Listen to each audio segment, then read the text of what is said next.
Record. Thank you for listening to another episode of the Upstate Golf Guys Podcast, where 518 golfs the Cape. We hope you enjoy.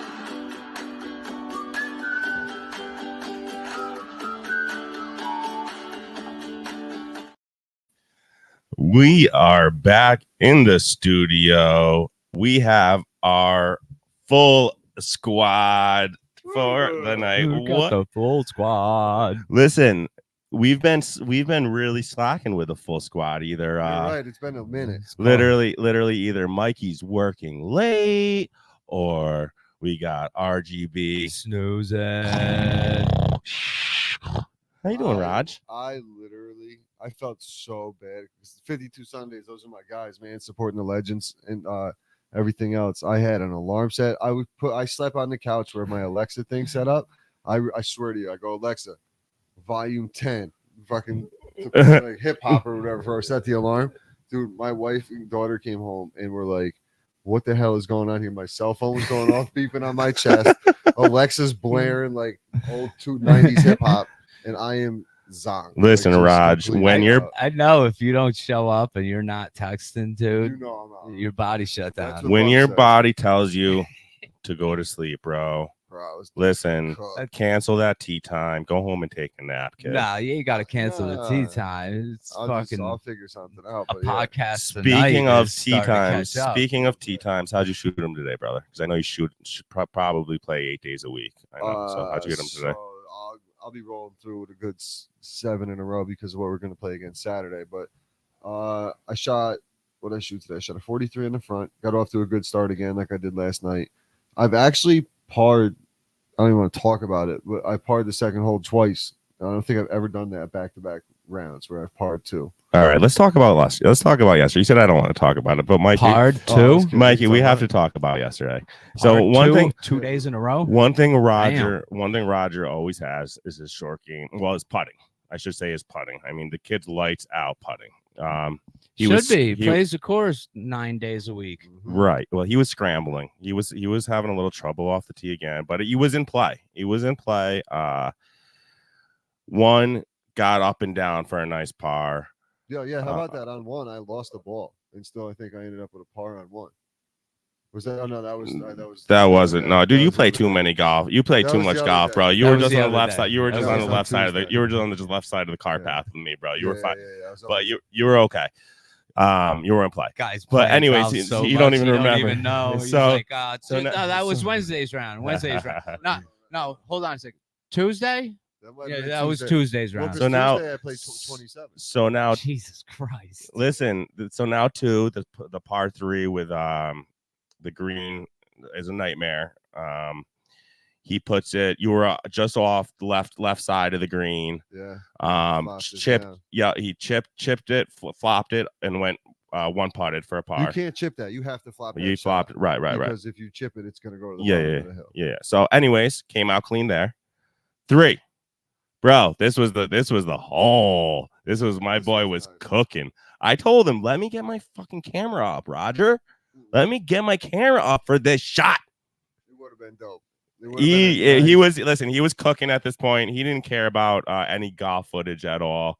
He was literally had the fastest putt you could possibly have on hole 3. He was putting downhill. The pin was in the valley. And he was on the top of the hill, and I should say it was a birdie putt. Yep. So he just dude literally put it, when I say back of the cup, I played the line and I played the putt. He literally said, "I just saw this." First of all, we were only playing 9 holes. He just got done playing 18. Yep. He said, "I just saw this putt earlier. I know what it's gonna do." So now he's even through 2. Dude comes up. Bury this. So I'm 1 fastest, right? 1 under through 3. Fastest putt though. Little breaking right to left. Bears, and then he just looks at us. He gives us the Roger look, the RGB. To Bob. Bob is like, Bob has no words. Bob's like, this fucking guy. Yep. Bob's still complaining about the 4 points or whatever. I don't even know what the 4 points meant. We'll talk about that in a second. All right. All right. So then now what happened on 4, brother? You're 1 under. What happened? You're 1 under through 3. Yeah, in your own words. What happened on the 4th hole? So trouble off the tee. Okay. Shout out Marty. Yeah. Promo code RGB, 15% off. Mm. I couldn't get off the tee. And then I got up to in front of the green, played ping pong basically, back and forth. Ended up with a double. Yeah. Long story short, double after par birdie. So now he's +1 going into the goalie hole. Yep. What happened on the goalie hole? So I've been using the driver on the goalie hole, being a little more aggressive with it lately, and for the most part, I've been successful with it. Unfortunately, put it right. OB. Had to hit hit 3 off the tee. And then at that point, it was now he's double, basically back to back. Yep. And long story short, Roger went from. But then, I recovered on 6 with a par. Okay. Then I doubled 7. And 7, dude, 7 was almost a par. If you remember my flop shot. Oh, I have that one on video. Dude. Did you edit that yet? No, it's up on top. The only thing I had seen was when Roger went to go set up the camera and broke your shit. Yeah, I have another one on the way. By the way, this fucking guy. Yeah, I'm watching. I'm watching that. He sets it up, and I hear him go, "Ooh!" And then it was, and the phone just sat there on the. All you could see is grass. So iRange is shout out iRange. They're sending me a new one. I did grab it. You did? Yeah. All right. Well, they're sending me a new one. I just should, bro. That thing snapped right off. I didn't even have to send a picture or nothing. They're sending me one. I said it's in the mail. No problem. But anyways. Yeah, I almost had a sick flop shot on 7. That would have saved me par and would have been a real round changer. Well, let's talk about 7. I mean, that where you were, the only way you could really go at it is that flop shot. Yeah, absolutely. There's no way to stop it. Because it's not, if you've got 3 inches to hold it before you hit the slope and you're right back down, maybe possibly off the green completely. You literally, Mike, we have the video of this one, and it's literally a 1 bounce, and the second bounce was 1 ball to the right of the cup. Yeah. It was a pretty looking shot. I got to give you that, Raj. I just and then filled it. Then where did you go? Then where did you go though after you missed the hole? Did I forget what happened? Yeah, you rolled off the green. Basically down to the I mean, that's how that green is, dude. Yeah, I didn't go all the way down though. I only went I was probably a good 8 feet back. I doubled that hole. So yeah, it wasn't awful. 2 putter to back up the hill. Yeah. Hard 8 and then finished with a bogey on 9. I finished with a 42. Nice, man. Nice. What a start. Awesome. Well, listen, tonight we have a really fun episode. We have a cool guy I've been following on Instagram. Golf Life Medals. His name is John. He's born and raised in Long Island, right next to Bethpage Black. So Bethpage is his home course. So it'll be fun hearing some stories. Nice. But yeah, John started making ball markers as just like a side thing through COVID. And he's got some really, really, really cool stuff on his page. Like I said, he's got a really, really cool video out there that went viral of Scotty Scheffler that he's pretty sure is using the ball marker. Nice. Yeah. So we'll talk about that a little bit when he comes on. Nice. Yo, yeah. So did you already did, I know you did your golf review for your golf week thing? Yeah. But let me ask you guys. Mikey, you played this weekend, right? Yep. What happened, man? It fucking rained again. Yo, this guy, dude, Mikey, you can't play a dry round of golf. It was dry. It was dry. The second RT time was scheduled. That is true. No shit. It stopped raining. The guy was out squeegeeing all the greens, and it was butter. So shout out the staff over at, but you staff over there at Mount Anthony. They did a great job, and the course just drains like butter. But yeah, you are right. There is a rain cloud that follows Mikey everywhere, dude. It's supposed to be beautiful out Saturday, so hopefully it stays that way. It's my business, bro. Yeah. I'm working if it's nice out. Yeah. No doubt, man. But listen. Actually, hold up a second, yo.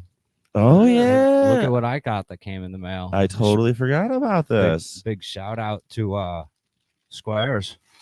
Oh, yeah. We're official affiliates with Square. So I said, Bob, we need to get my partner a pair on his feet. This is the first time Mike's breaking them out right now, actually, on what do we got live man? on studio. Oh, baby. I like those. And you love red too, so that's These are the Speed Bold. I like those. He went for the white and red. Dude. Mike, you gonna be able to keep those clean out there? See these, boy. These are fire. If not, I'll have to get another pair. They're fucking dope as fuck. They are really nice. These guys got some nice stylish shoes, man. Yeah, go check out Squares. They really, really, really, truly are. I'm not just trying to sell them. They are by far the most comfortable golf shoe I've ever put on. With the lightweight, the cushion around the heel, zero chance of a blister for you walkers out there. It's 100%. You said waterproof already? Yeah, I already put that to the test. Yeah, dude, Sunday. 100%. I put it to the test last Friday in my golf league. We got caught up in a little storm for a good half hour. Yeah. And the guy I was playing with left me, dude. He didn't want to finish the holes. And it's for our league, so I kind of need the points against Bub.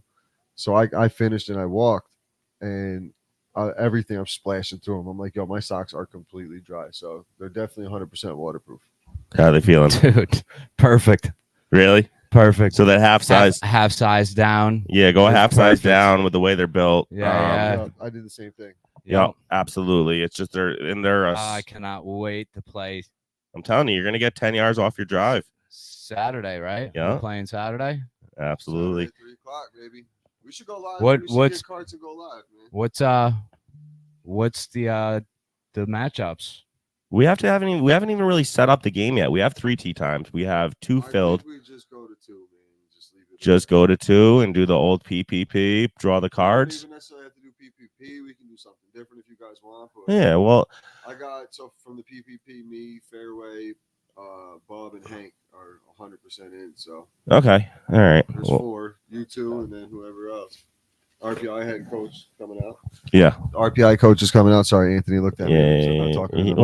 Listen. I have to go in there when I edit. I'm a freak with it. Now when I go in and edit, I have to go in and edit Roger talking, and I have to turn up the volume, and I said, Roger, talk into the mic like this. I'm trying. Sorry. Okay.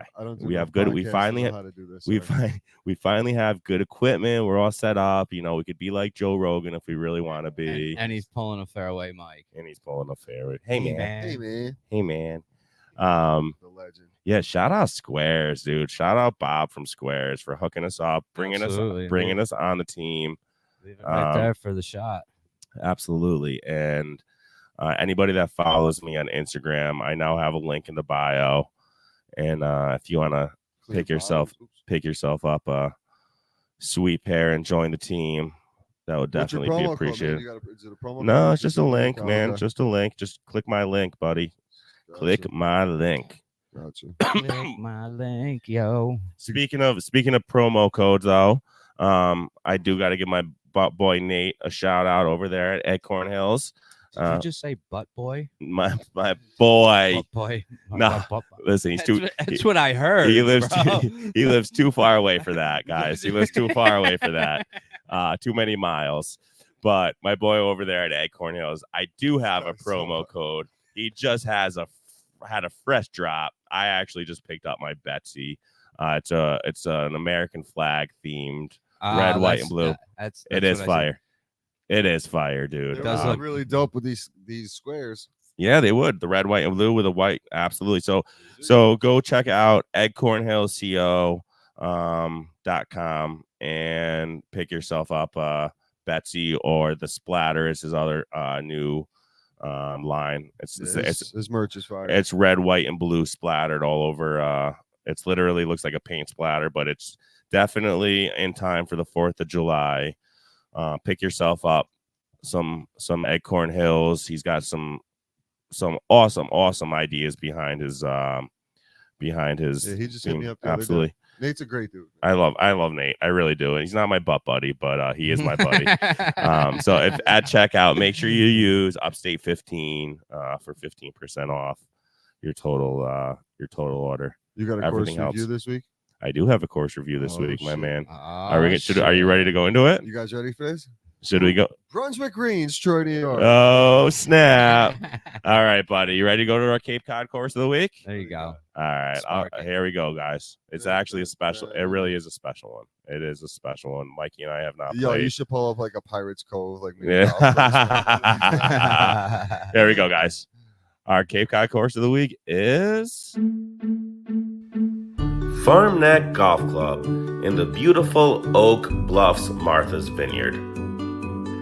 As you play the beautiful Farm Neck, you will find yourself traversing a striking variation of ocean and vegetation. Everything from woodlands to open meadows to salt marshes to stunning overlooks and intimate brushes with the water's edge. Along with its intrinsic beauty, Farm Neck enjoys a widespread reputation from championship caliber golf. The course features water and marshes on many holes, and from the back tees, topping off at 6,800 yards from the tips, it becomes a true test. Golf Digest that is considered by many to be one of the premier golfing experiences in the Northeast and beyond. A true test of golf in an idyllic setting, and the stunning views and private club feel will have you questioning, where am I? In the ears, guys. I don't know if you felt the same way, but yeah. All right. There you go. Yeah, we're cooking. So what do you think about that course, Mike? Look nice. No, you haven't played it yet? No, we have to take a ferry for that one. It's Martha's Vineyard, and I just found out that it is actually. I always thought that it was private. There's been PGA events over there, but it's public, man. And I actually looked up the prices, and they're really, really not bad. You got a guy? I got a guy. Mike, you ready for the off-season prices? That's when we tend to go. You're gonna be shocked, buddy, for this price. Off-season, $25. No, 18 holes. 25. Friday, Saturday, Sunday, 18 holes, $125 for all 3 days. No, it's from when we're oh my god! on the weekend, he's looking for what a deal. He's looking for the Brunswick Greens deals. Sunday through Thursday, it's only $70 on off season. Off season, I should say, is May 3rd through May 23rd. What if I was looking to go on a Tuesday afternoon? Tuesday afternoon, you're paying $70 in the off season in May. It's really not bad, buddy. Summer rates. Shoulder, they call it in season. Where they get you is you got to take a ferry. So there's shoulder. They have another season after off season called shoulder season, which is May 24th through June 20th, and which is also fall, September 9th through October 27th. It's a little more. Sunday through Thursday is 115. And then the weekend is 130, which isn't bad as well. Shoulder season, you got to throw your bag on your shoulder because you're walking. No, it just I don't know what it means. It must be a Cape Cod wording. And then in season, Karnuski. In season, 18 holes, Sunday through Thursday. This is where it's expensive. $125. Weekends is $300. So if you're out there vacationing and you're going you're midweek, you're paying to get over there. But they know that's the time, like when you're midweek, you're trying to get away from the wife and kid for a couple hours, take a little break, have a little vacation yourself, go play around the golf. Yeah, it's a whole thing. If you're staying inland, it's a thing to get over to Martha's Vineyard. So what you're probably going to do is take the whole family, go to the ferry, send the kids and the wife into town and let them shop around while you're golfing this beautiful, beautiful golf course. Mikey, do you think we should put this in line for our next? Yeah, I think that should be our next one. Like do the whole thing, go on the ferry, or do you want to try to swim over with our golf clubs? Yeah, you should rent a boat, dude. Rent our own boat. Go big time. Rent your own boat for a day. Slap the Upstate Golf Guys logo. Say, do you know who I am? Get a flag. Get our flag flying. Hanging off the back. It's probably going to be the same cost. You get 8 people to go out there and do that, bro. You have a day. You're right. All right, so I'm actually kind of curious to see what my boys over at Bob Does Sports. My man, I love him. Thank you for. Shot that out already? I already did. You've been sleeping, bro. You've been sleeping. Bob Does Sports. We'll say it again. He did an awesome shout out for the John Marizio Memorial. It's gonna help big time whether he shows up or not. But he said he's coming. He said he's coming with Says he's gonna run the field, bro. He's with him and Cole Cuts and FP. Yeah, that's what they're saying. I'll just let you know, RGB might be bringing in a ringer for that one. All right, I am so excited. The giveaways are already.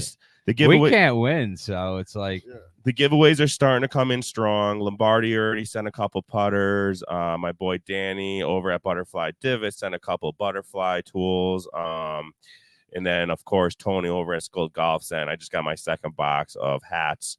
We're gonna have a whole Skilled Golf setup. Giving Tony a shout out.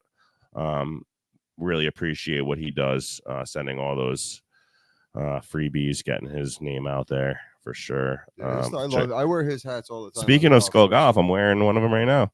It's fun to actually confess to Tony. So he sent like 2 boxes for this tournament. Yeah. Okay. Yeah. And he obviously knows that he's going to see me wearing this hat, and he knows that he sent it and I didn't buy it. Right. So I had to confess. I'm like, Tony, I snagged one off the top. I had to snag this fire one off the top. This one ain't. Damn, I wish I could do something like that. Oh, you have the heart. You can't do that. I can't even squash my own gear. You would not sleep at night, Mikey. I know you. All right, we're getting off track. Let's go to the Cape Cod Golf Guys review on this because I'm really anxious to see what they had to say. All right, because it's going to be really, really, really good reviews. Let's talk about it. Come on. I'm trying to fill the dead air while you search for it. Farm Neck Golf Club over there in Oak Bluffs, Martha's Vineyard. Like green eggs and ham. All right. So design. I do not like them. Sam, I am. Karnowski? What's this word? I went to Troy High. Yo, you guys roasted me on that episode. All right, so we roast you all the time, Roger. You're just sleeping through it, but you're just snoring through it. My man Carlos from 52 Sundays roasted me. All right, Cape Cod Golf Guys on Farm Neck Golf Club in Oaks Bluff, Martha's Vineyard. The design, they gave a birdie. Great mix of holes with no 2 being all the similar and here we go with big words. Oh, there you go. Basically, I know repetitive. Why can't they just say in similar and repetitive? They couldn't have used repetitive. So none of them are repetitive. For the first time, players, there's a sense of anticipation about what's next. These guys are really roasting me to the left and right of me right now. I don't even know what you're talking about. Oh my God. Let me start over from the beginning. Oh my God. Design birdie. Yo, this is why great mix of golf holes. Guys don't want to come on the podcast, bro. They're like, he can't even fucking speak a sentence. We can't speak their language. It's very they went to college for sure. There's no doubt. We got the high school education. They have a doctorate. What? Doctorate. What? I mean, I'm being honest. My boys over there. All right, so Cape Cod Golf Guys. The design, they gave a birdie. Great mix of holes with no 2 being similar and rapacious. For first-time players, there's a sense of anticipation about what's next. Some short par 4s, true par 5s force you to make some strategic decisions, but the par 3s are truly stunning. Unlike some courses, Raj, stop. You're killing me, dude. He's bawling right now. He's literally crying. Unlike some courses who trick out their greens too much, these greens are characterized by distinct tiers and subtle undulations. Distinct tiers? That's what they are right now, dude. Tears coming from your face, but I think they're talking about tears like different level greens. I'm thinking. Playability, they give a birdie. Firm, fast, but fair, relative, wide open fairways. But you can run your tee shots through if you are not careful. Make no mistake, this is a tough course that demands good golf shots, and the degree of difficulty can change minute to minute depending on severity of the ever present. Raj, it wasn't that funny, dude. We're so stupid we can never read to one. He's been laughing through this whole thing. Make no mistake, this is a tough course that demands good golf shots, and the degree of difficulty can change minute to minute. But unlike some of the other public monsters in Massachusetts, Farmneck feels a bit more fair to higher handicappers. Sure, there are some penalizing misses, but there felt to be more bailout areas that at least allowed a chance of recovery. Farmneck is relatively flat. You could walk it, but the volume of play makes this mostly riding course. You could definitely walk it with these squares now, Mike, right? I don't know. I just got them. Okay. You guys tell me. You'll love them. You will. You honestly will. You'll notice a difference, like your balance. Especially. All right, but they say you should still ride this course and enjoy the views. You gotta ride every course, man. Absolutely. We've never walked. I don't. I don't walk. Views. This should be a hole in one, I feel like, but they gave it an eagle. The ocean is clearly visible on multiple holes. While the ocean views are stunning, the island holes present some stunning marsh and woodland visuals as well. The ocean reveal when you turn the corner from 2 green to 3T is magical. Overall, we have to say that the ocean views are second only to Eastward Ho. Certainly, Farmneck has the best views of any Cape Cod and Island public course. Vibe, they gave a birdie. There's definitely, quote, where am I, end quote, vibe. Is this course really public? It truly feels like a private course from gates to post round restaurant bars. Mike, that's why I always thought it was private, buddy. I really got that feel. Am I on the East Coast? ? Many of the ocean visuals make you think you're on the coast of California. Obviously, not quite as dramatic as Pebble or Torrey, but probably as close as we could get it here in Massachusetts. Condition, they gave an eagle from driving range to green. The conditions were as good as some private courses. And the 19th hole, Mikey's favorite, they gave a birdie. Classic bar and classic bar and restaurant with multiple patios, options overlooking the first tee. The mix of golfers and vineyard restaurant regulars add to the private course vibe, where you feel like you need to be on your best behavior. Wow, that was tough to get through. Yeah, sorry, man, but I was just laughing because we never seriously get through one of those clean. These guys use the biggest words ever. We should all stay in first grade a couple times. But yeah, this course looks absolutely stunning. The views are tough, but like if I had to know I had to be on my best behavior, that would be the hardest thing for us because we can get a little crazy with it out there. Yeah. All right. With that said, I need a breather. I need a break. So we are going to go to a short intermission. What we got coming on, man? I already announced it, man. Were you sleeping? No, I forgot. I thought you were going to drop into your intro. Who's coming? Who's coming? I'm zooming. I'm sleeping. No, don't you have I'm sleeping. Intro here, aren't you? No. Oh, I thought you had one of those things cooked up. No, I didn't have one of those things. Not for my boy this time. Yeah. The dudes from 52 Sundays fucking knew this guy was fucking out there, huh? Oh, dude, it was so funny. It was fun. 52 Sundays. It was a great episode, though. You guys had a lot of fun. You could tell you're having fun. Yeah, absolutely. That's what it's all about, man. That's what it's all about. All right. We'll be back after this short break. Still watering.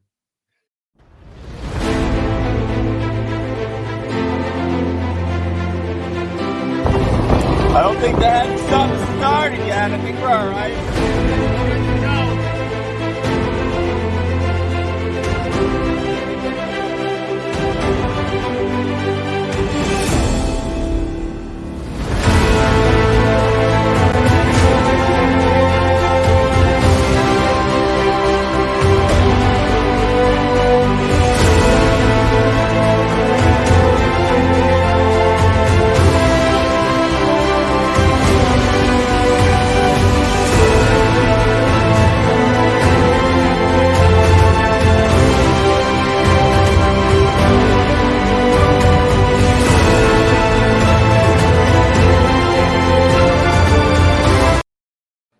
All right, we are back after that short intermission with John from Golf Life Metals. What's going on, John? Oh man, you tell me. It's U.S. Open week, so it's awfully exciting. It looks like these guys are getting tortured out there in the practice round so far. So yeah, that's a really, really, really tough course down there. Pinehurst number 2. Speaking of Pinehurst number 2. That was in Marty's book. We should tell John about Trouble Off the Tee. Have you ever heard of Trouble Off the Tee? No, but I've been experiencing it most of my golfing life. So. They talk about Pinehurst number 2 in that book quite a bit. But anyways, John, why don't you tell me a little bit about yourself and what you do? Sure. So honestly, golf is just part of my life, like I'm sure you guys as well. It's not my actual job. I have a day job. But when COVID shut down our world, golf was the best part of it. I live right near Bethpage. So Black is my home course. The other 4 courses there, I spend awful lot of time on with my kids or my friends. So it's an incredible place. Golf was awesome during COVID. They doubled out tee times. You couldn't get there early. It was like a religious experience. You weren't allowed to practice. So you literally only got there for your tee time. There was no one in the group in front of you or behind you, and you just got to golf. Yeah, but when that went away and the whole world was on shutdown, right? And golf was like the savior. I was like, what was I going to do? So I decided I was going to start banging on wedges, like customizing something cool. That ended up being really hard. So I was going to practice, and I made ball markers, just little pieces of metal. I had no plans on it turning into anything. Most of them are curse words because I'm from Long Island, and that's pretty much what you do. So F you, F bogeys, F me. That's all I made. F myself, F golf, right. F, right? We love it. I don't know if we can curse on this show. It's cursing. So anyways, yes, we're freelance. Kid. I told you prior to recording, we basically go edit free on this thing. I only edit out anything that's controversial, and I really haven't had to do any of that yet. So all right, fine. You could definitely say fuck, shit, whatever. Right. That's, I do a lot of TV spots, as you can tell. Okay. So I don't curse. Absolutely. So we're okay. So So fuck bogeys has been my tagline. Fuck you, fuck me, fuck us. That's what they all were. Go fuck yourself was my bestseller. Just a big go fuck yourself. Right. So I start giving them to buddies. Everyone's loving it. They're like, dude, have you heard of Etsy? Why don't you post some? I'm like, I don't even know what you're talking about. I have no interest in starting a side business. Like, I don't know what Anyway, I did it just for fun. And it turns out a guy from Sky Sports, who you guys probably don't know, his name is Rob Lee, bought some for another Sky Sports commentator, who you also don't know. Her name is Incy Mehmet. She's like a European star now. Now she does TV. Long story short, he was my first international order, guy that ever bought anything. So I sent him a ton of extra stuff. He's like, wow, do you know who this is for? He sends me a video. He's a TV guy. Like if I knew European golf, I would have realized he's like tantamount to not quite like Justin Leonard, but one of those guys that you see on Golf Channel. He says, my buddy's Rich Beam. Do you know Rich Beam? I go, of course I know Beamer. He beat Tiger Woods at Hazeltine. So with that, they give me their nicknames and they ask me to make them a bunch of markers, right? For Laura Davies, for all these famous people that are like, my legends. And so that we're still friends. So those guys basically give them to a ton of other people, ton of players. Rich has as buddies with, everyone. So his good friend is Tommy Fleetwood, let's say, right? So they're at the 2021 PGA at Kiawah. Tommy was coming off of like a ton of miscuts. And Rich is like, you want my lucky ball marker? And all it says is fuck bogeys on it. And his nickname on the back, which everyone in Europe uses the cunt. It has to say cunt in the world somewhere, right? Lord cunt, fuck cunt, stop being a cunt. It's nonstop, right? So, So Tommy takes that and shoots a 63 and basically tells Rich he can't have it back. Rich is like, okay, we got to make Tommy some new markers. So that's how it started. First it started with Rich and some guys on Sky Sports. After Tommy, it was probably, I hadn't heard of anyone else using them for a while, but at that same PGA, when Rich told me he was going to be able to get something to Tommy, I'm like, are you telling me you can give them to anyone?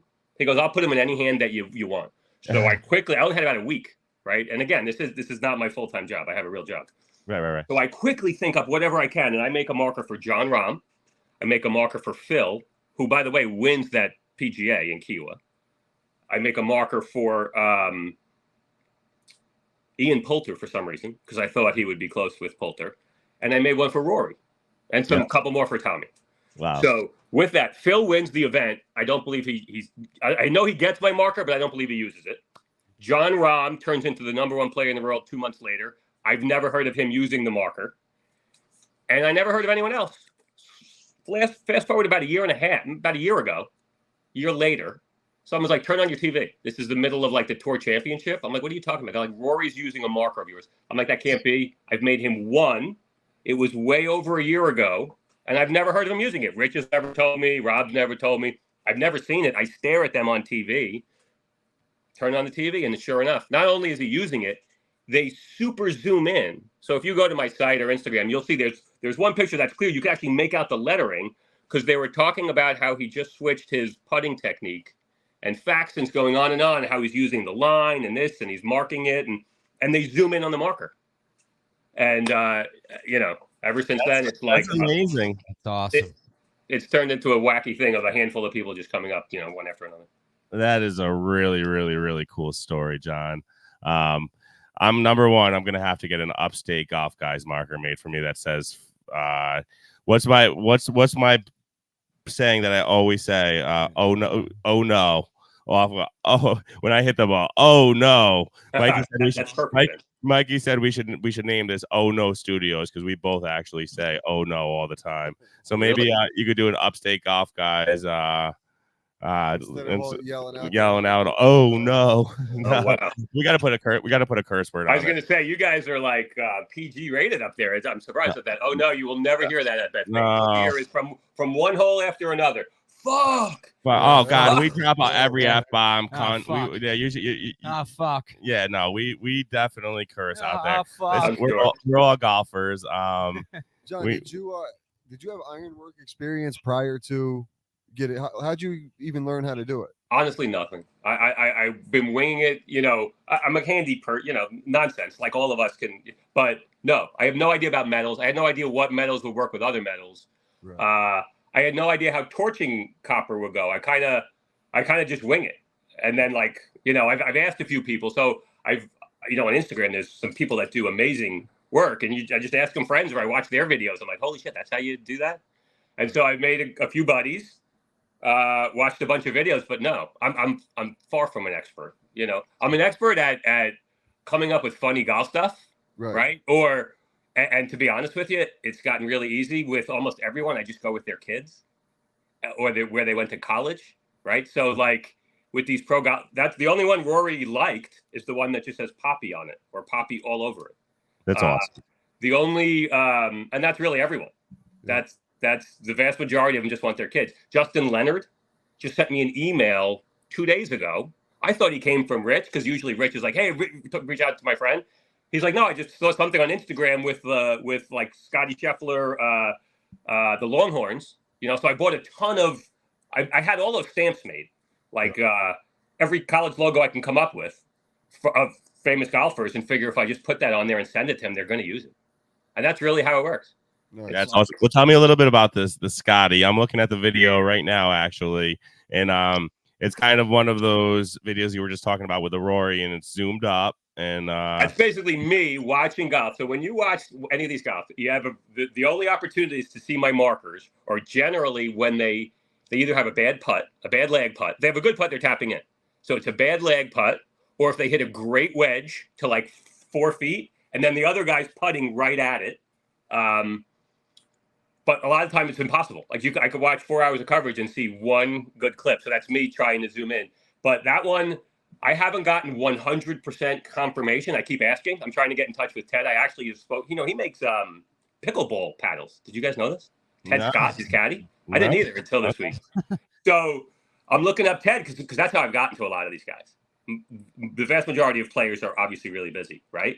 But Wyndham Clark's guy, John Ellis, I could text and he'll ping me back and be like, sure, make us this or make me that. I even talk to Harry Diamond, Rory's caddy, almost daily now, which it's a new thing. I've never spoken to Rory. I've never spoken to Tommy. Yep. But their caddies talk all the time. So that's awesome.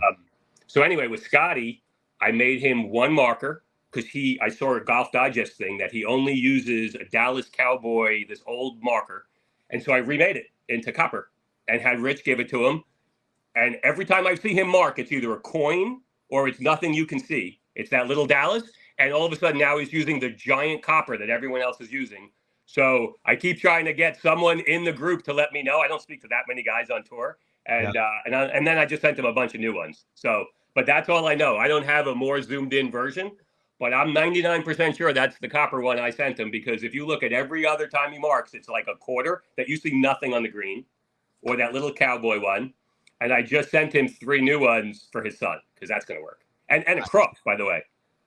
I'll be honest with you. I'm surprised how many of these guys are requesting a cross. Scotty, if you put if it doesn't have a cross, he probably won't look at it. So the ones I make him have a cross right in the middle. Tom Kim, same thing.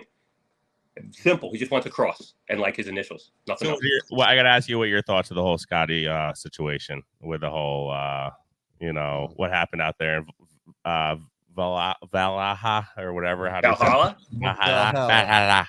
I mean, it seems what happened. I mean, obviously, there's a good chance that guy prevented the Grand Slam. If Scotty wins this week, it's going to start looking like that was the craziest thing. Although I don't know that he could win an Open also. I don't know how well he's done over there.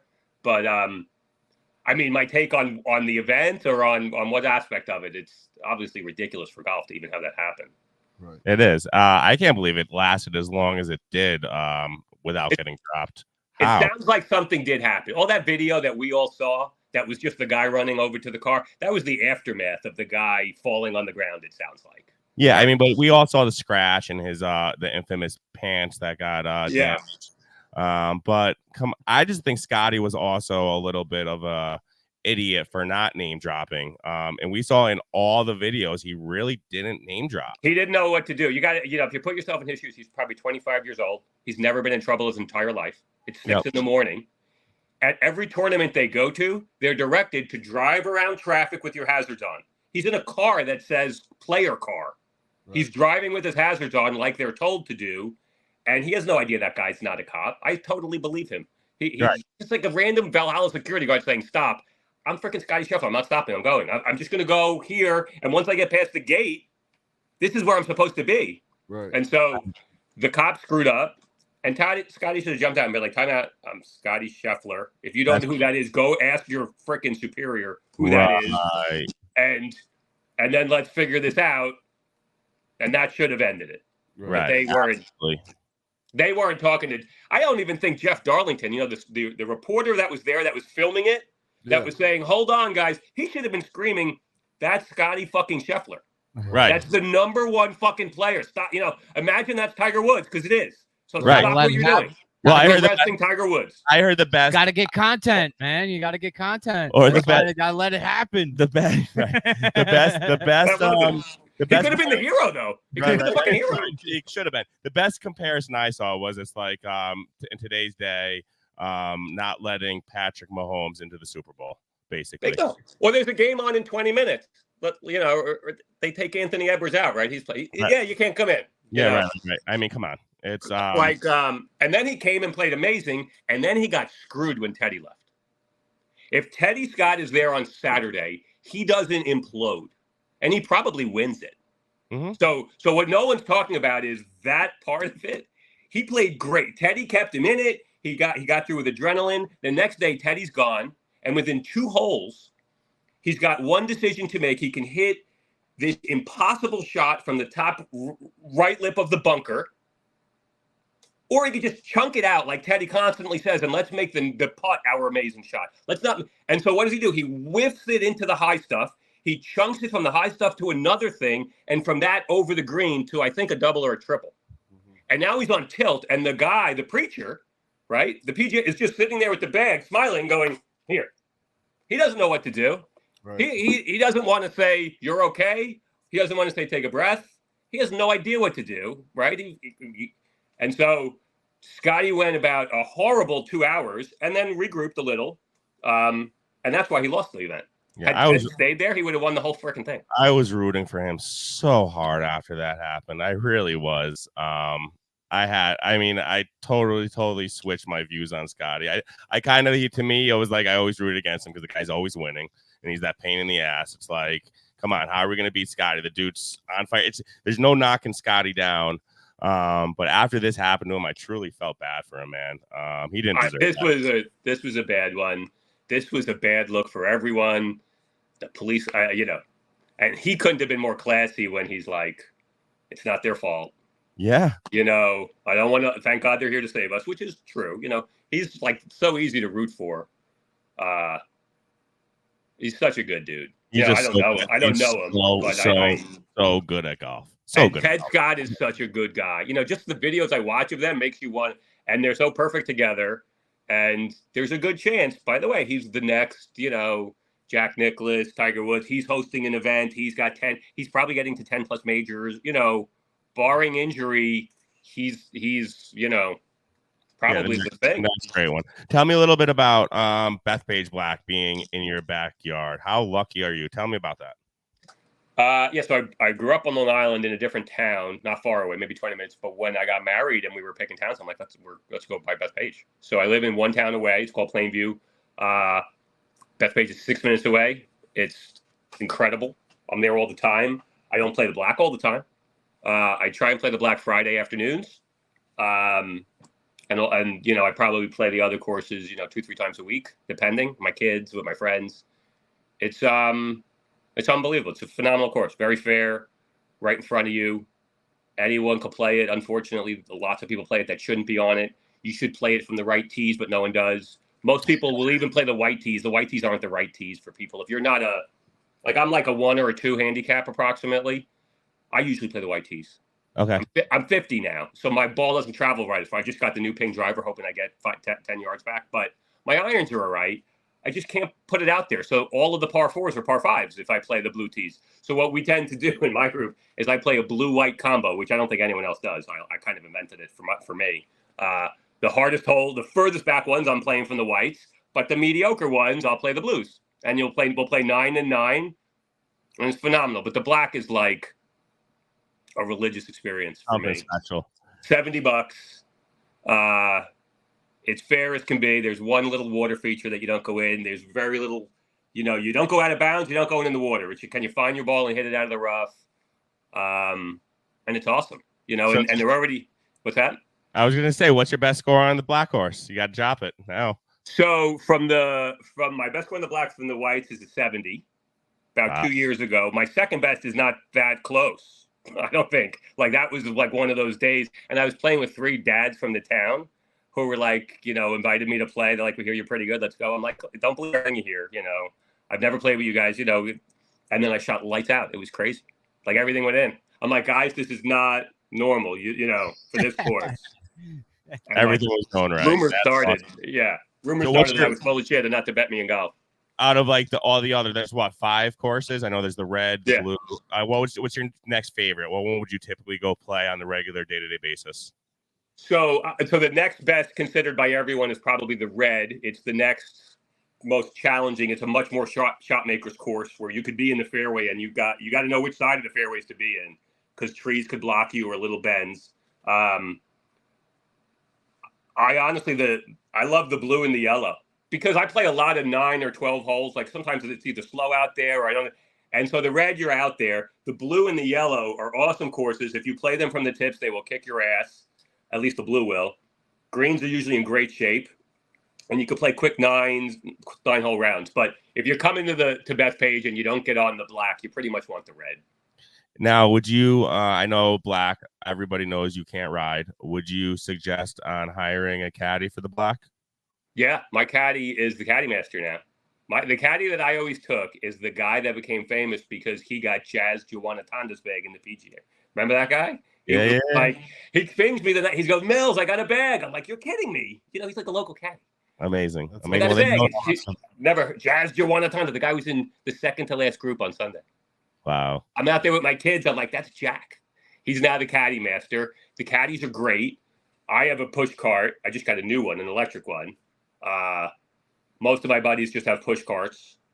If someone comes, I play with a lot of people that from Instagram. They'll be like, dude, can you get me a time? And I try, and we figure it out. And they usually take caddies. So, yeah, if you're coming from, once in a life, once in a blue moon, yeah, you'd probably want a caddy. Just because it makes it a lot easier and finding the balls.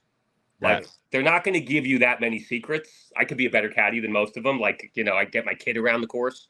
I get my friends who aren't great golfers around the course as long as they listen.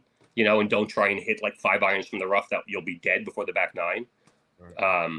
Like I won't hit more than a 9 iron out of it. As soon as I'm in the rough, I'm just positioning back into the fairway and wedging and making a bunch of bogeys or lipping out for pars. Very, stress-free bogeys are fine. Yeah. You see, I go in there with guys. I try and give them that advice, and I play with a lot of strangers. A lot of times I can't fill my group. People don't want the black a lot. Like people wouldn't want Pinehurst all the time. The way it looks. Like you'd want it once in a blue moon, but it's like every shot is stressful, and the black is kind of like that. Like a couple of weeks in a row, I got the Friday Sunday time, and no one wanted to play with me by Sunday. They're like, dude, Friday was enough. That was enough. Well, John, I got to say, while I have you on air, we're in upstate New York, just outside of Albany. Hop and a skip, like Mikey likes to say. Yep. Over there to Bethpage Black. We never got the opportunity to play that beautiful, famous course. It's definitely on our bucket list. So maybe we should set something up. We're always looking for one single. We got us 3, and we're always looking for one single. So we got to set it up. I'll get us the time. By the way, I went to school in Albany, so I was a great day. Okay. It's part of the reason I didn't play golf for 4 years. I don't know where you guys golf, but not one of my friends. I never played golf once in college, but Albany was pretty good to me, and I will get us the time. I love it. Let's do it. That's then. Awesome. Let's do it. Nice. It's done. Set in stone. We'll definitely talk off air with that. Are you excited for the Ryder Cup coming into your town? Oh my God. Yeah. I can't believe we haven't gotten to that. So by the way, that's the best part of ball. So ball markers have done some incredible things for me. First of all, I thought they were just going to pay for golf clubs or little things. But once I became friends with Rich Beam, not last summer, the summer before, he's like, do you want to come play Hazeltine with your son? I'm like, what? So we fly to Minnesota. We play Hazeltine with Beamer and his good buddy, who was the Ryder Cup chairman of Hazeltine. We play his other course in Minnesota, right? We're in the private room of Hazeltine where they have all the Ryder Cup. They have a memorabilia room. They have Tiger's head cover. I'm like, what do you have this for? He didn't win here. Some amazing things. We were on the patio that they dropped that big American flag the second that we got the winning point. All these crazy things. So not only that, Beamer takes me to the Ryder Cup. The one at Whistling Straits, not the overseas one, because I had met him for then. He's like, hey, he asked me to make markers for the whole team. It ended up not working out getting the markers to the team for whatever reason, but he's like, you want to come? And at the last minute, I went for Saturday and Sunday rounds in Whistling Straits. And of course, I can't wait for Bethpage. I keep trying to get to the U.S. team. I'm like, you're going to let me make markers for you guys, right? I'm the guy. This is my fucking course. And you literally can't use someone else. No, that's amazing, dude. But it hasn't been confirmed yet, so I'm still working. Anything we can do to help you with that, man, and push that, we'll share away, man, once you start posting. And it's going to be exciting to have the Ryder Cup, not only on our soil, but in New York State at the famous Bethpage Black. It's going to be a ton of fun. I mean, man, can the USA win something? Jesus Christ. I think they're going to win it. They've already softened the course up, meaning they've widened fairways at least 4 fairways are a lot wider. We love it, because that's what they did in the last one. They tightened them all. They figure we're a little wild with our driver, so they tightened them all. So we're widening them, but it will be unreal. I think the interesting part is we don't have a captain yet. They wanted to be USA always has far more talent. I feel they always have more talent. Yeah. Why can't we beat them? There's just no unity. Is that what it is? I don't know. The Europeans always have the unity. They stick tight. They're I don't know. Something about it. It is. Yeah. Good point. Our team always there's always cliques on our team. These 4 guys, these 4 guys here. The 2 guys that didn't make it think all you guys are assholes. Exactly. Right. Meanwhile, Europe just wants to kill you and win. Exactly. Yeah. When you're watching around at Bethpage and you see someone lining up a putt, and you know which way it's going to break. You're sitting there all right, right to left, or this is 100%. The truth is Bethpage greens are very easy. They're very fair. The greens are the easy part. It's they're 1 or 2 cut breaks. Almost all. There's 2 greens that are a little more severe, but every other green, they're obvious, and there's no grain. The hard part's getting to the green, and of course they'll make them hard and fast. And when they're hard and fast, that part's harder. But it's still never like when I went to Hazeltine, I'm like 5-putting every green. I'm like, this is fucking nuts here. I'm like, this place is harder than Black. And Beamer loves Black. Beamer's like, and he shot. I have a great flag here because he had to shoot 69 to make the cut at the last PGA, right? Which was a crazy thing. A lot of guys didn't make the cut, but so he loves Black. He knows how hard it is in tourney conditions. I'm like, this place is harder than Black. He goes, no, it's not, dude. I go, well, the greens sure as fuck are. He goes, yes.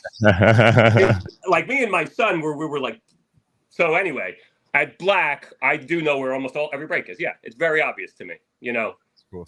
Yeah, you probably get frustrated too, and if when people don't listen, they think they know it all. You're like, dude, I play this course 8,000 times. So the truth is, the course is fucking hard. I'm 50. My back hurts. I walk and I don't take a caddy. So I'm usually just on my own. Like I don't give a fuck what you do. I'm not watching you hit. I look away. I don't want to, unless you're a good golfer. I do not want to see what's happening. I'm just trying to keep it together. You know, a lot of times it's a challenge. It's a challenging walk. I don't have good eyes anymore, so I'm not going to find your ball. And if your ball is near me, I'll help you look. There's no way I'm coming to that side of the fairway to look in that. No way. You should have got a caddy for that. I don't swing out of my. I tell that I don't swing out of my shoes because I want to find my ball. This isn't we're playing a target game here. That's the real problem. People come up to Black. And they're like a 10 handicap, and they usually shoot like a 90, let's say, and they're expecting to shoot like a 95. They're going to shoot 150, literally, because they're going to go in the rough and just think they'll 6-iron. It's 150. And that goes nowhere. And so my rule is just never hit it out of the rough twice in a row. Just make the mistake once. Whether you have to go sideways or 100 yards up, make sure you're hitting out of the short stuff the next shot, or you're going to be miserable. I've seen people hurt. Good buddy of mine, hurt himself trying to hit a 7-iron on the 13th hole like 2 years ago. Lost an entire year at Hudson National. Lost a whole year at his club with an injury. I mean, so I gotta warn you. I'm 9th officially. So we started late in life. I was just gonna say, if you don't want to watch bad swings, you're not gonna watch us play. No, we're not that bad. We're not that bad. But by the way, as long as you hit it and go, it's fine. It's the people that take forever. I don't care. Yeah. 110%. That's how I am actually. I've taught people to play golf, and I'm like, guys, you can play Black. Just play with a buddy. I smash the ball off the tee. I'm so consistent off the tee. Mikey will tell you, I'm consistent with my full swings. I should basically say I'm consistent with my full swings. Where I lose all my strokes is around the greens, 50, 60 out, where I have to, judge that distance. I'll always come up. I'll have my 60 out, and I'll still come up, 40. You should never use a 60. Take it out of your bag. I should. I know. Take it out of your bag. It's the hardest club of yours to hit.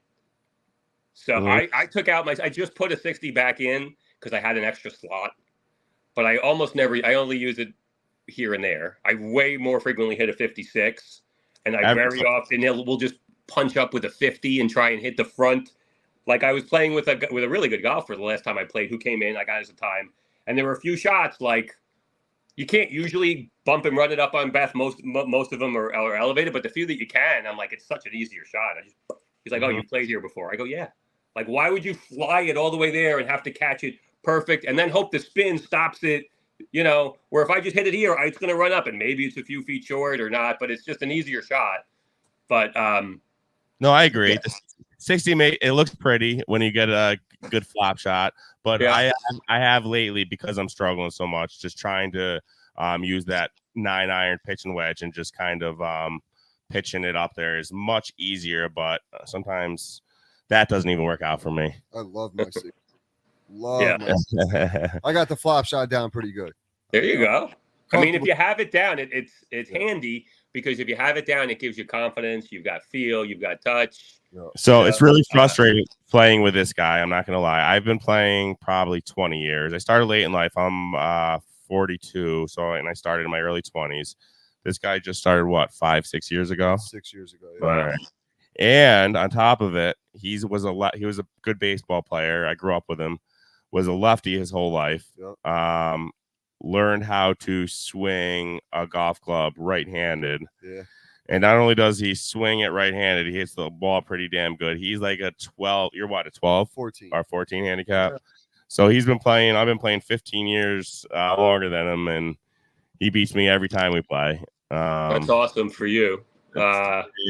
He's an athlete. I was going to say, the only, That's what that it is. pick it up fast are athletes because they have the hand-eye, and then they're just translating it somehow. Well, he's also in warp speed too because he's playing 7 days a week. I'm out there 6-7 days a week. You know, Wow. versus 1 or 2 days a week. Right. His work schedule allows. He goes in early, so he's a member put the work in at our local muni. So he's definitely there way more than us as well. So that helps for sure. Yeah, they take good care of me over there. That's awesome.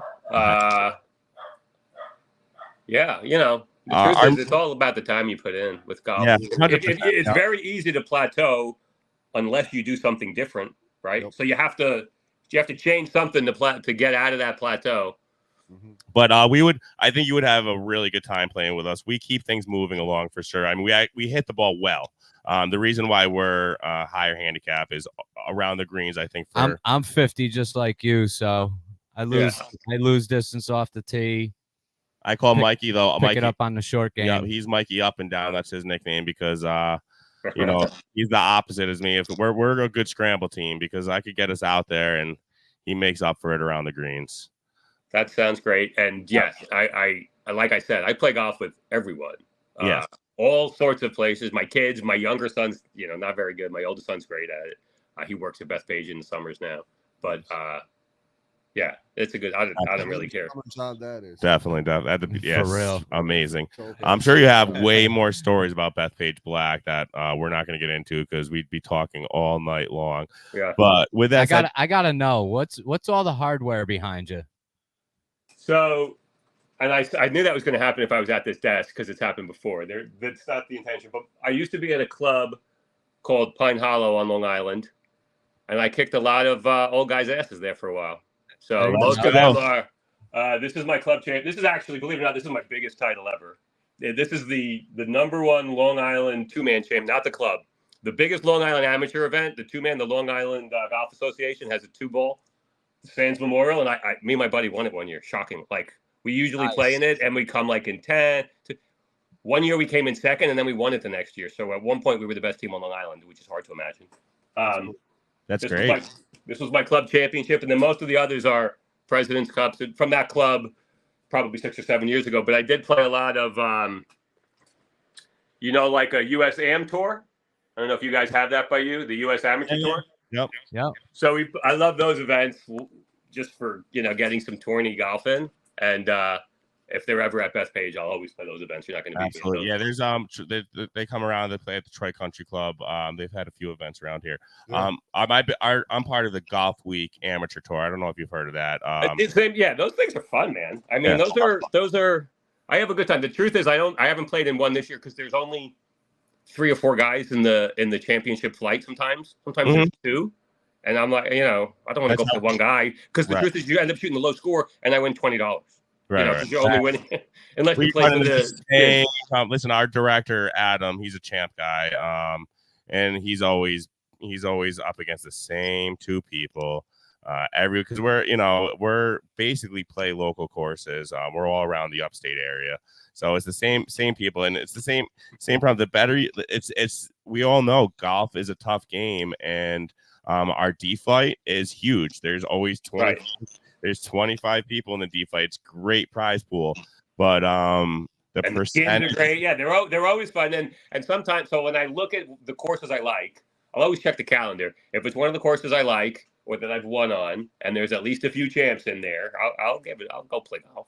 I like golf. Absolutely. And that's the camaraderie alone is a lot of fun for me. I've had a lot of fun with it, and the live scoring is cool. It's like just looking to see how you're doing against other people that's your level. Is a lot of fun. Again, I'm a D guy, so I'm on the cusp. I'm right. I'm trying to get into C. I'm right. I've been winning a lot in D flight. Now Mikey's laughing. He's sandbagging. He gets another good round in, and he's gonna get bumped up to C flight, but he don't want to leave D flight because that's where he won't win anything anymore. You always want to move up. You always got to move up. Yeah, but then we want to be going to C flight, and there's only like 6 people. We're just going to the problem we were just talking about. Now my prize pool is less. I'm 100% honest with my score. I always land at like 89, 90, which is my handicap. Adam keeps saying, he goes, you shoot a couple rounds in the 80s, you're moving up into the C flight. which I want to. I truthfully, John, I do. I really, really, really. Tournament golf is hard. When you have to hit to the bottom of the cup, shooting in the 80s is a good score. 100%. I tell this guy all the time because all those gimmies we play. It's a very different game when you have to count them all, find your ball, not fucking touch it. Don't fucking touch it. If I see you bend over, that's a penalty stroke. Don't fucking touch that ball. Yeah, I agree, dude. That's what I say all the time. Right. And, it's a different ball. I literally just learned the difference between a white steak and a red steak when I started this thing 3 years ago. Dude, it sucks. White steak, you're literally 4 inches in. I'm like, why can't I go hit this fucking ball? I'm literally in somebody's backyard, dude. I'm like, well, that's also so the important thing there, the important message really is like the old Bobby Jones saying, there's golf and there's tournament golf. So there's golf when you go out and you're smoking weed and you're drinking. And then there's tournament golf, which means you're not aiming anywhere near that fucking white steak. Like there's a white steak on the right. I'm not aiming at the middle of the fairway. I'm aiming for the left edge.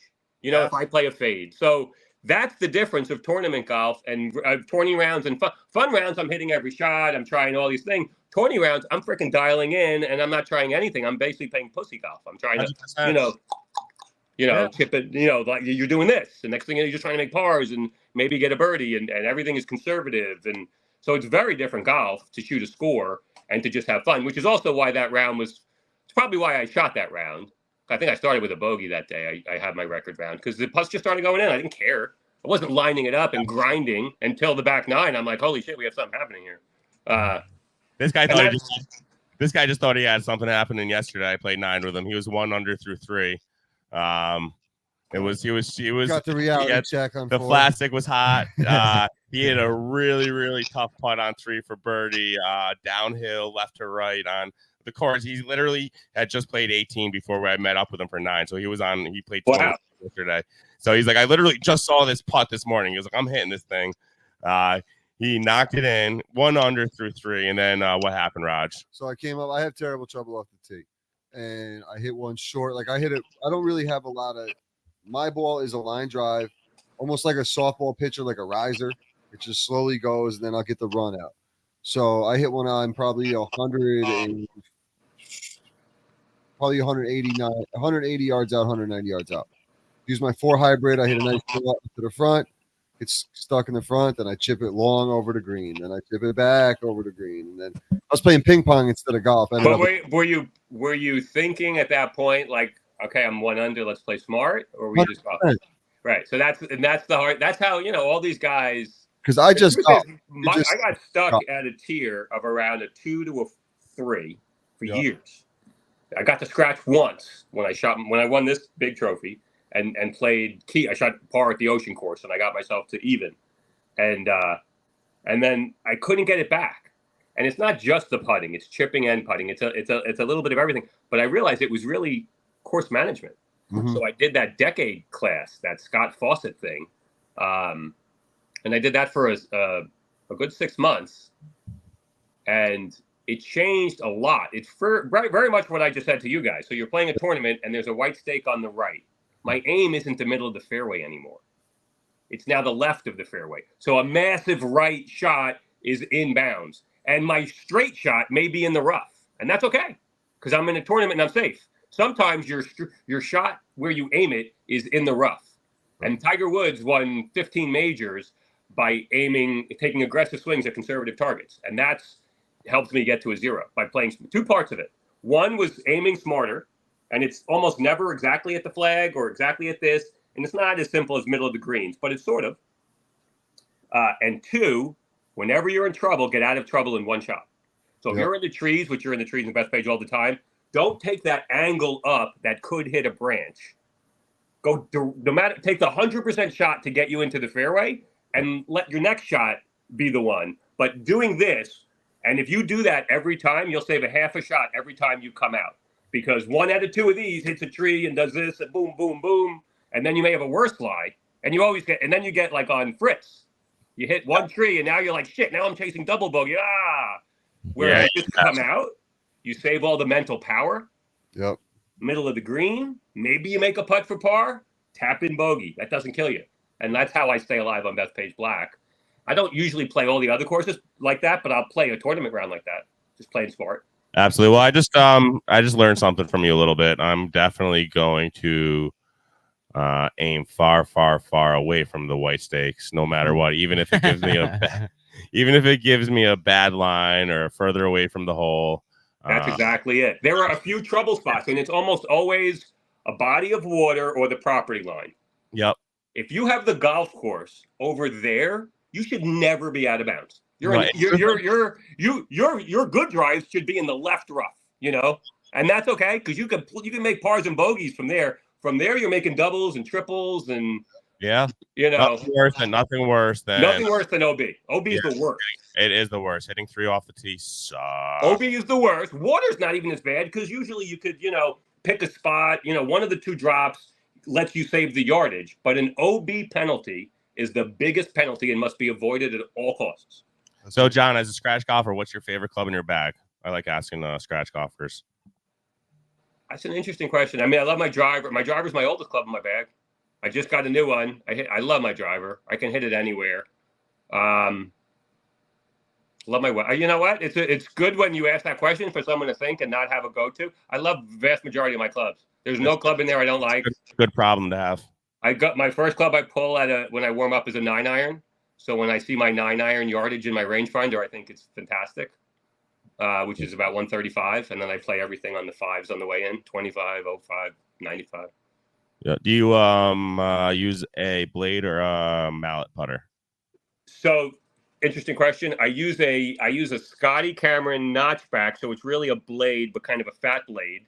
Super heavy. I found it on eBay years ago with it had to be made for a pro, my club guy said. It has like a torch neck. It's like nothing normal about it.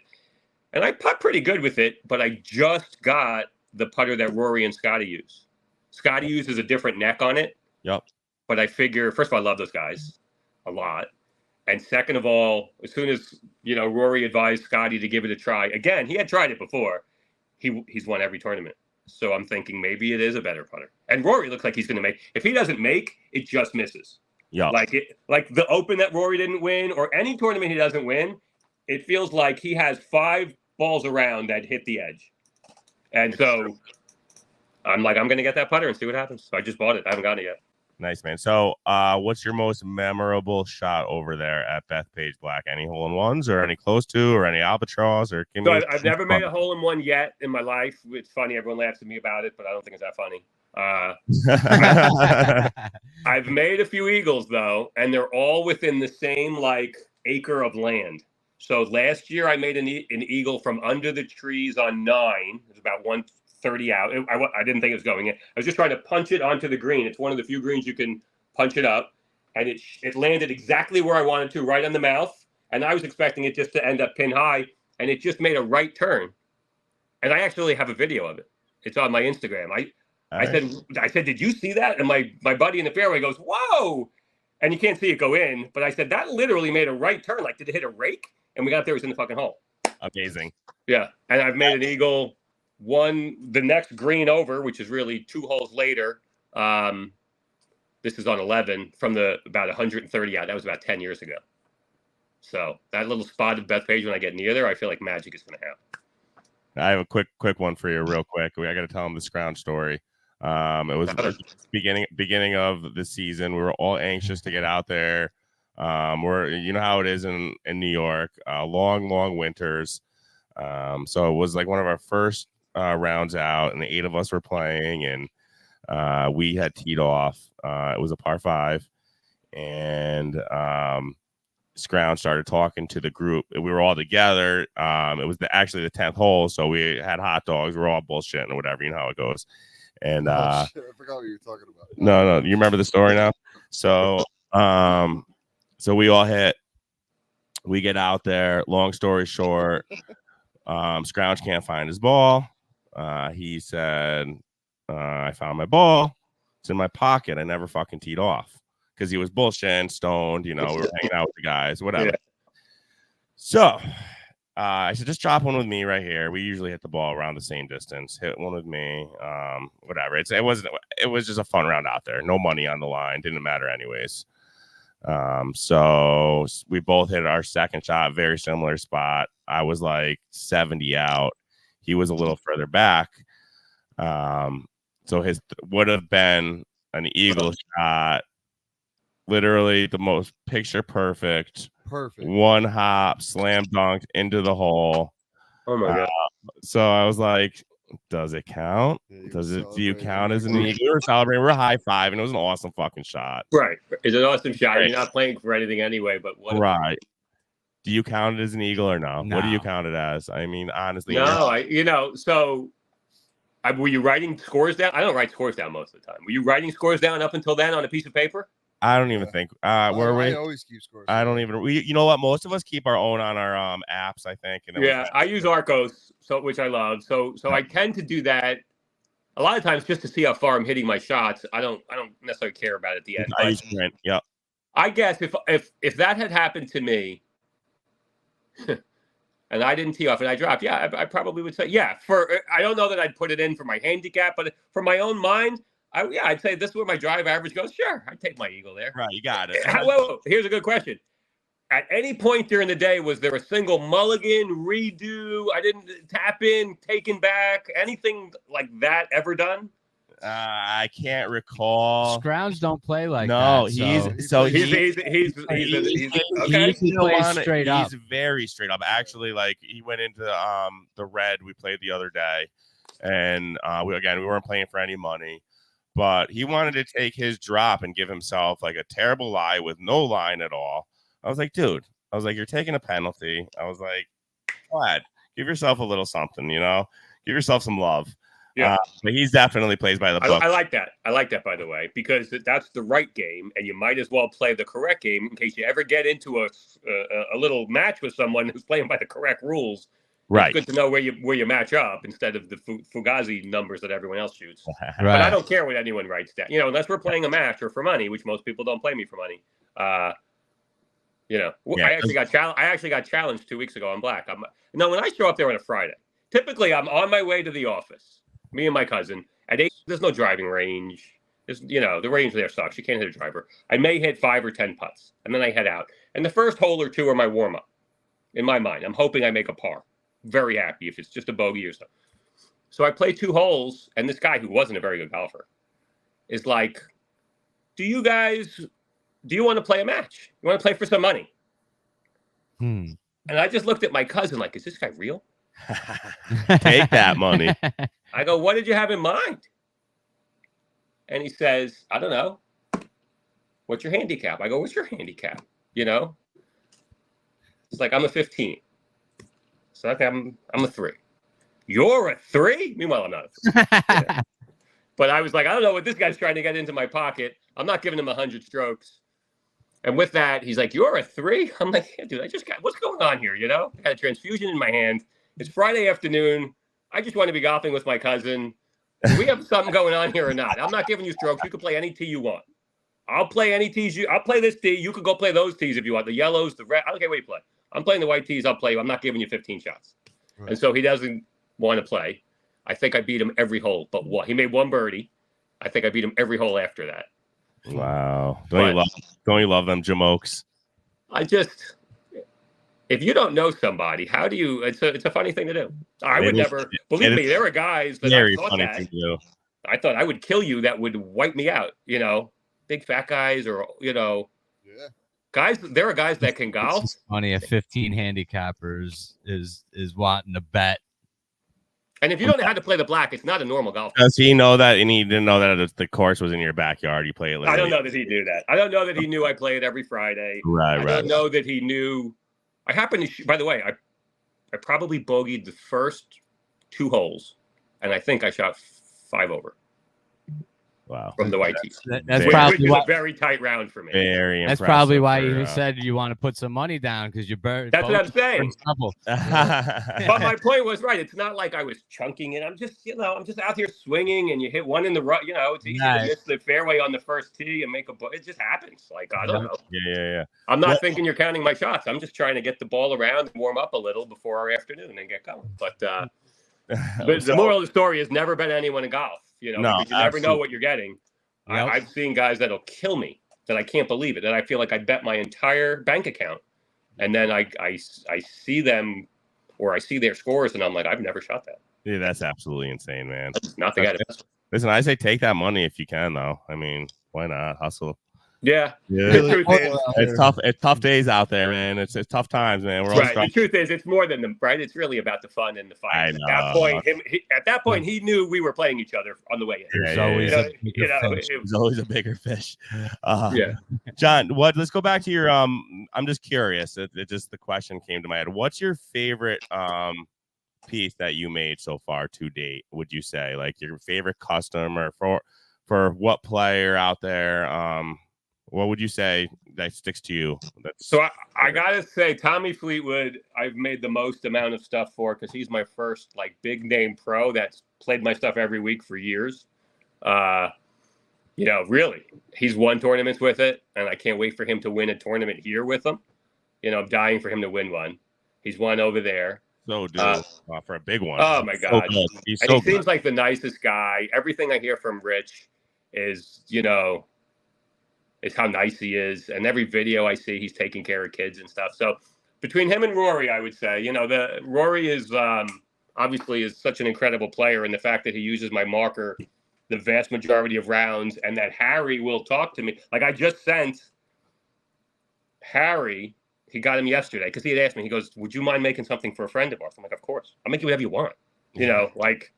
So it was just a buddy of theirs. I made them a few markers. And of course I send them each some extra ones. And I made one for Tommy, and I wanted to see what the message Harry said. And so I sent it to Harry. I'm like, can you give this to Tommy? I've never had him deliver one. And he's like, yeah, Tommy was, what did he say? Yes, gave it to him earlier. He was delighted with a big smiley face. And I'm just like, that's great. Back to Harry time, and we'll take the time out at 7:05. Probably just got done with the day, right? They're out all day long. And he checks his Instagram, and he's like, dude, he loved the marker. Thanks. It was so that's cool. Great, man. That's why you keep doing what you're doing, man. That's an amazing thing. And honestly, I've told all these guys, they're all like, how much do I owe you? I'm like, I'll be honest. People pay me for markers. I never get golf swag from famous golfers or major champions. So if you have an old head cover, you have old anything. And so a lot of guys will say they'll send me something, and most haven't. The truth is Beamer sent me awesome stuff. And Anthony Kim, who I have spoken to in the last week, just told me he's sending me a bunch of stuff. Really? And I just heard from Justin Leonard, who once I told him I love the Ryder Cup, he's like, I think I found something for you. I'm like, what's this going to be? So I'm really rooting for Anthony Kim too. That's awesome. I like his comeback story. And let me tell you, he is the coolest down to earth guy. This guy's the guy I looked up to as a kid. I just made him a marker and said, hey man, tell me where to send it. And he's just started reaching out like, this is so cool. How much can I, pay you for this? Then he too asked for one for a buddy, which is the fun part. Once, one of these guys wants to give it to someone else, I'm like, I'm in. This is fantastic. Yeah. And so that's exactly it. I feel like I've probably spoken to him almost every day this week. Either I sent him something, he sent me something. This is like a pinch me kind of thing, like right. Sometimes you get lucky and keep it for going. A guy that's addicted to golf, this is as lucky as I could get. That's amazing. That's amazing. Well, listen, Don, why don't you tell my listeners where people can find you if they want a custom or what the deal is? How do they get their own Golf Life medal? Yeah, man. So I would say the best way, most of my stuff I post on Instagram, it's at Golf Life Medals. I have a website, golflifemedals.com, or I think I bought Bethpage-Black.com. You can check out my stuff. You can email me from there. You can buy stuff. There's links to my Etsy shop. And really, I love making fun stuff. I make a lot of stuff for golf trips. For whatever's going on at Bandon this year, I would say I've made a set of markers for Bandon every week for like months. I got to get over there already. It sounds amazing. That's awesome, man. That's awesome. Well, listen, keep doing what you're doing. You're doing an amazing thing for the game of golf. I'm really, really, really looking forward to that round. We will definitely be setting up a date. I mean, it's literally a day trip for us. So if you got the connection, I know it's just the hardest thing is really getting a tee time. From what I heard, just you got to get on like at midnight or something. And it's a whole I tried to get one I'm off next Wednesday for Juneteenth. So my golf crew wants to golf. So I tried to get us red because no one wants black. Yeah. And within 30 seconds, I was. You only have to do it for 2. It's at 7:00. System it's a whole thing. I'll get us a time.